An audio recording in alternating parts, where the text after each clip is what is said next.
What is good, everybody? Welcome back to yet again another Minimal Mondays. So it's been quite a bit of time now since we started this self-isolation period or this quarantine period. And honestly, I don't know about you guys, but for me personally, I feel like the days are starting to get jumbled all together and my efficiency as of late has been at an all-time low. Now, just because we're inside and isolated does not mean our minds, bodies, and souls' daily regimens need to come to a halt as well. As a matter of fact, I'd probably go as far as to say that right now is probably the best time to be taking care of yourself, given the fact that there is a virus out there affecting tons of people. So for today's video, I'm going to be sharing with you guys a few different things that I've personally been practicing here at home in isolation that I've found to be proven helpful. Now, full disclaimer, I'm no expert. I'm not a doctor by any stretch. These are just a few different things that have helped me personally that I'd like to be able to pass along to the community.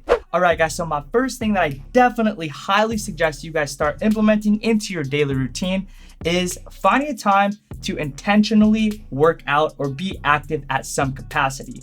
Now, these workouts at home are probably not going to be the most vigorous of workouts given the fact that you don't have a full gym setup, but I can say this for sure, something is definitely better than nothing. For me personally, I found it to be absolutely invaluable working out at home, both for my physical well-being and for my mental state of mind. The reason for that being is it's obviously better to be active than to just be stagnant all day.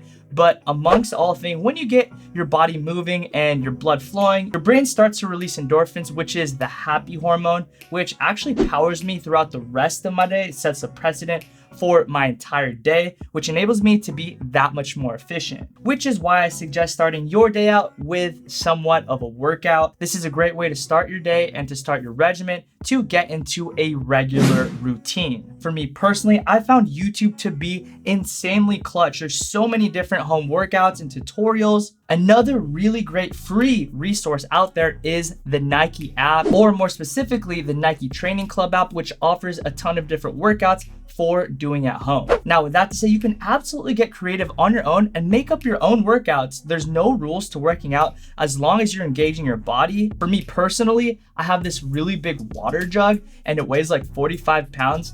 And that's actually something I've been lifting as of late to substitute. Of course, it's not the same level of workout per se, but hey, something is better than nothing. And lastly, of course, if all else fails and your governors allow you to do so, something I've personally been doing is heading down to the park, taking a run through Mother Nature. If I'm honest, I've never really enjoyed running by itself, but being able to run in Mother Nature, enjoying some fresh air, and appreciating what this earth has to offer has definitely been really tranquil, if I'm honest, and it's been very, very good for me. Now, of course, there is a ton of other options out there for you guys to be able to get yourself moving, and by all means do so, but these are just a few that I've personally been doing in my daily life. Now, just as important as engaging your body, feeding your mind is absolutely necessary during this time. So one of the main things that I tend to do to kind of ease my angst, get my brain going, and to deal with stress and anxiety is to pray and meditate. Now, there are a few apps that you can go ahead and do this with. There's Headspace as well as Meditate, which I found to be very effective. They kind of guide you through breathing exercises and meditation to make sure you're getting enough oxygen to the brain and to release a lot of that angst and anxiety. Another thing that I love to do is read. Now, this is my personal opinion, but I feel like reading is somewhat of a lost art. I feel like people don't do it nowadays, or not as much as we should. There really is something special about putting yourself in somebody else's mind from somebody else's perspective, going away in a book, learning something new, and now more than ever would be a really great time to start a good book.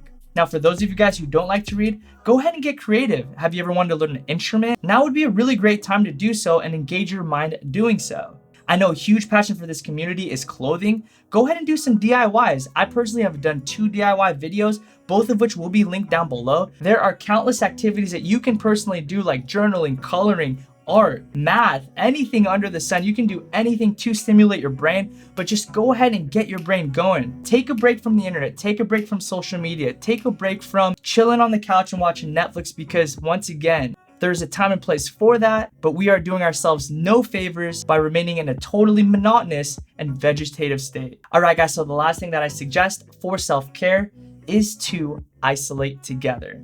Now, I know this is somewhat paradoxical, as this is a term that kind of goes against itself, but just because you're alone at home doesn't mean we can't be alone together. Now more than ever, is it important to be absolutely intentional about reaching out to your loved ones, communicating with them, seeing how they're doing. So go ahead and give them a call, reach out to them over FaceTime. The Zoom app is also a really great alternative. But with that said, just because we're alone at home doesn't mean we can't be together. And I promise you guys, it does a world of good just to connect from a human to human level, as there is no substitute for social interaction. Anyways, guys, that's gonna do it for today's video. Hopefully you found it somewhat helpful and encouraging, as I can definitively say that I speak for myself as well from the whole team here at Minimal, that we want nothing more than for all of us to come out of this happy, healthy, and strong. Anyways, as always, I will see you guys again next week for another Minimal Mondays.